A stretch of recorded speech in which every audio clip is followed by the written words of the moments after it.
अस्सलाम वालेकुम, मैं हूँ शाहिद हुसैन। उम्मीद करता हूँ आप सब खैरियत से होंगे। ये वीडियो ख़ास तौर पर मौविया ज़हरा काज़मी के आज घर जाने की जो उम्मीदें थीं उस पे पानी फिरा है और ख़ास तौर पर अदालत के अंदर क्या हुआ है उसकी तफ़सीलात आपके सामने रखेंगे, क्योंकि आज ना सिर्फ माँ बाप ने बल्कि बहनों ने तैयारी कर रखी थी कि मौविया आज घर वापस आ जाएगी। आज मुकम्मल तौर पर ना सिर्फ तैयारी थी बल्कि बच्ची ने जो कि चाइल्ड प्रोटेक्शन यूनिट में है उसमें उसने बाकायदा तौर पर जो हमें बताया गया था कि उसने पैकिंग कर ली है कि आज की रात जो है यानी कि 19 दिसंबर को वो अपनी माँ-बाप के पास होगी और दोपहर के बाद अदालत का हुक्मनामा मिलने के बाद वो बाकायदा तौर पर चली जाएगी अपने घर।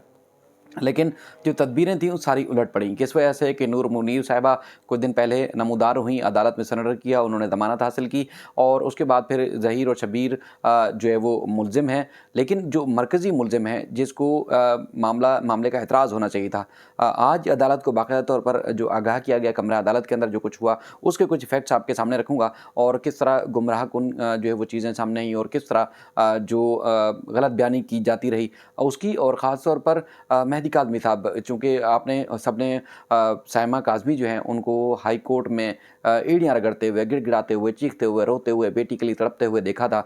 लेकिन आज हाई कोर्ट में वो तो बल्कि मुसलसल ही रो रही हैं। जब भी मीडिया अपीयरेंस होती है तो हमेशा आप उनको रोता हुआ देखते हैं, क्योंकि बेटी की तड़प है और वो उनकी कोशिश है कि उनकी बेटी वापस आए और सारी चीज़ें अब क्लियर होने के बावजूद उनकी बेटी नहीं आ पा रही। लेकिन एक अरसे के बाद, बल्कि मैंने तो पहली बार मेहदी काज़मी साहब को सिटी कोर्ट के अंदर रोते हुए देखा। अगर कोई इंसान जिनके दिल में थोड़ा-सा भी किसी के लिए एहसास हो, किसी का ज़मीर बाकी हो, कुछ हया बाकी हो, कुछ शर्म बाकी हो, तो किसी मर्द को ओपन स्पेस पे रोते हुए देखकर शायद अगर जिसकी जो फ़ैसला साज़ हों या जिनके इख्तियार में हो कि वो चाहकर भी किसी की बेहतरी ना कर पा रहे हों, तो फिर उनके लिए सिर्फ़ और सिर्फ़ डूब मरने का मकाम है और कोई नहीं है। क्योंकि वो मुसलसल जदोजहद कर रहे हैं, मुसलसल जदोजहद कर रहे हैं और ना सिर्फ अदालती फ़ोरम पर बल्कि हर वो प्लेटफ़ॉर्म उन्होंने दरवाज़ा खटखटाया जहाँ से उनको तवक्को थी कि उनकी बेटी वापस आएगी। लेकिन सारी चीज़ें होने के बावजूद उनकी बेटी अब तक नहीं आ रही। तो जिस तरह आपने देखा ताख़िरी हरबे क्योंकि मुल्ज़मान हो गए, तो क्लियर हो चुका है कि डॉक्टर्स की रिपोर्ट, जजेस की रिपोर्ट्स, चाइल्ड प्रोटेक्शन यूनिट की रिपोर्ट्स, बच्ची के मुसलसल ख़तूत, वो सारे सामने आने के बाद अब इनको इनके पेट में मरोड़ शुरू हो गए हैं कि अब बच्ची तो इनके पास आएगी नहीं, बच्ची तो इनको मिल नहीं सकती। हमारे पास नहीं आ सकती तो फिर उनके पास भी ना जाए और चाइल्ड प्रोटेक्शन यूनिट में रहे या शेल्टर होम या दारुल अमान में रहे। अगर बच्ची वहाँ वापस जाती है, किसी अदालती फ़ोरम पर बयान रिकॉर्ड कराती है, तो फिर हमारे वो तमाम कच्चे-छट्टे खुलेंगे जो उन्होंने बच्ची के ऊपर ज़ुल्म ढाए थे। जिस तरह उन्होंने बच्ची के साथ ज़ुल्म, ज़्यादती, जबर और तकलीफ़ दी उसको और उसके माँ-बाप से ख़ास तौर पर उसको दूर किया। अच्छा, मैं थोड़ा-सा केस की तरफ आयूँ तो अदालत को आज बाकायदा तौर पर इंटीमेट किया गया कि मेन मुल्ज़िम है ज़हीर, लेकिन जो अदालत के ऊपर अदम एतमाद का इज़हार किया है वो शब्बीर ने किया है। शब्बीर के बाकायदा तौर पर दस्तखत हैं।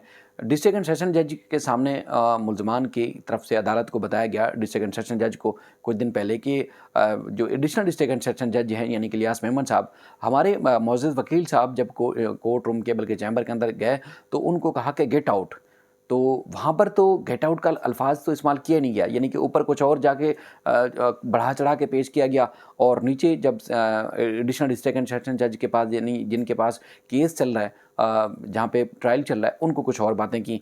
तो इस तरह गुमराहकुन कोशिशें की। तो बहरहाल अब अदालत ने उनसे पूछा कि भाई 10 तारीख को केस की समाअत थी, आपने उस दिन अदम एतमाद का इज़हार किया था, तो आपको तो जो भी एक प्लेटफ़ॉर्म था, यानी कि एक जिस प्लेटफ़ॉर्म या एप्रोप्रिएट जो प्लेटफ़ॉर्म था वहाँ पर आपने रजू करना था, तो फिर रजू क्यों नहीं किया?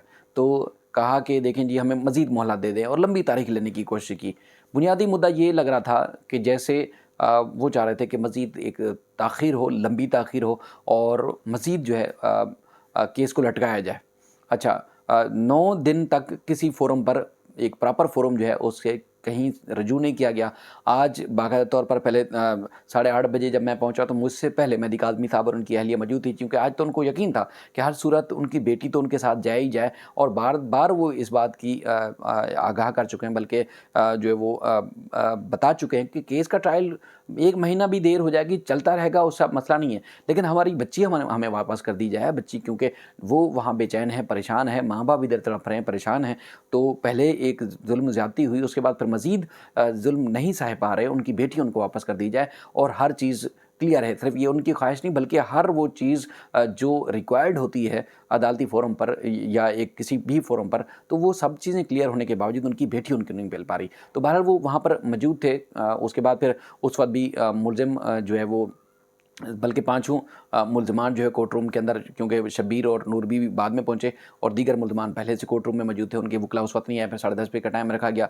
10:30 बजे भी नहीं आए तो फिर 11:30 बजे का टाइम रखा गया, तो उस वक़्त भी ताख़ीर से वो पेश हुए। तो एक दोबारा जो है वो सेकंड सेशन जज को दरख़्वास्त दे दी कि इस ज़िले से, यानी कि ज़िला शर्की या डिस्ट्रिक्ट ईस्ट से ये केस किसी दूसरे ज़िले में मुंतकिल किया जाए या दूसरे जज को मुंतकिल किया जाए, क्योंकि जेंडर बेस्ड वायलेंस हर ज़िले में एक ही कोर्ट है और डिस्ट्रिक्ट ईस्ट में सिर्फ यही कोर्ट है जहाँ पे केस ज़ेर समाअत है। और अपने ज़िले में यानी कि एक जज से दूसरे जज को मुंतकिल करने के लिए सेकंड सेशन जज को इख्तियार होता है, लेकिन अगर दूसरे ज़िले में किसी में मुंतकिल किया जाता है तो कानूनी माहिर कहते हैं कि फिर जो एक प्रॉपर फोरम है वो सिंध हाई कोर्ट है, इसके अलावा कोई और फोरम नहीं है। तो इनको अगर रजू करना चाहिए था तो फिर सिंध हाई कोर्ट से रजू करना चाहिए था। शायद जो लॉ है उससे लाइल्मी है या कोई जानबूझ के ताख़ीरी हरबे इस्तेमाल किए जा रहे हैं, लेकिन हाई कोर्ट से रजू करने के बाद 9 दिन तक ताख़ीर की गई और उसके बाद फिर क्या किया कि सेकंड सेशन जज को दरख्वास्त दे दी। और अब अदालत ने इनको कहा है कि 3 दिन का हम आपको टाइम दे रहे हैं। 3 दिन यानी कि 22 दिसंबर को आपने अगर कोर्ट तब्दील करवानी है करवा के ले आएँ, या उसके बाद आपने कोई हुक्म इम्तना लेना है तब भी करवा लें। अगर आपने कोई और चीज़ लेनी है, कोई भी प्रूफ ला के देना है कि इस अदालत के जो एक मजाज अथॉरिटी है उसको चैलेंज किया गया है, तब तो कार्रवाई शायद रोक दें।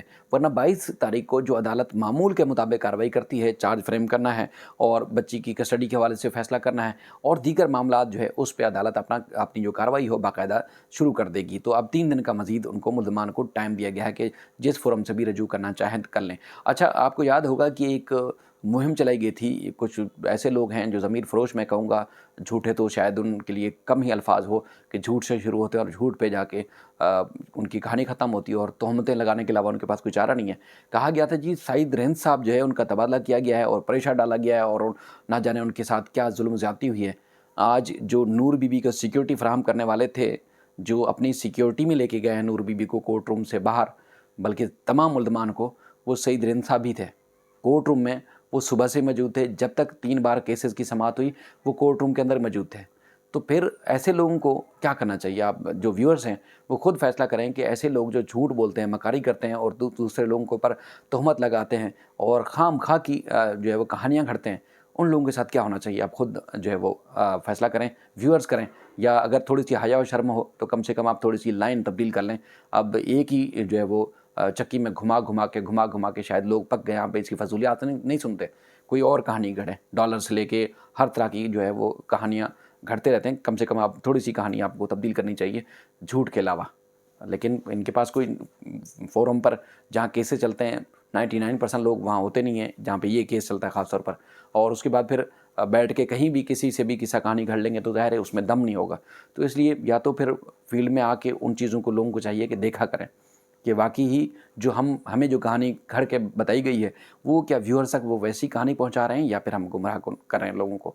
तो एक तो ये चीज़ थी। दूसरा, हमने मुग़विया के जो नए खतूत थे वो आपके सामने रखे, जिसमें आपको एक दर्द भरी दास्तान नज़र आ रही है। बच्ची 24 घंटे वो क्या सोचती है माँ बाप के बारे में, बहन भाइयों के बारे में और मुस्तकबिल के बारे में वो क्या सोचती है, वो तमाम चीज़ें सबके सामने हैं। जिसमें वो अगर बैठती है तो डायग्राम बनाती है, जिसमें बाप की, छोटी बहनों की, माँ के साथ अपनी तस्वीर और इस तरह बनाती है और बहुत सारी चीज़ें वो बैठ के बेचारी करती रहती है। बहरहाल उम्मीद है कि आज नहीं तो 3 दिन के बाद अगर जो मुल्ज़मान है कोई मज़ीद कोई घिनौनी चाल ना चली तो इंशाल्लाह 3 दिन हैं, 3 दिन के बाद मज़ीद अदालत कानून के मुताबिक फ़ैसला ज़रूर करेगी। उम्मीद है कि बच्ची जो है वो अपने माँ बाप के पास ज़रूर जाएगी। बाकी इस सिलसिले में मज़ीद जो अपडेट्स होंगी, जो तफ़सीलात होंगी आपके सामने रखेंगे। अपना ख्याल रखिएगा। अल्लाह हाफ़िज़।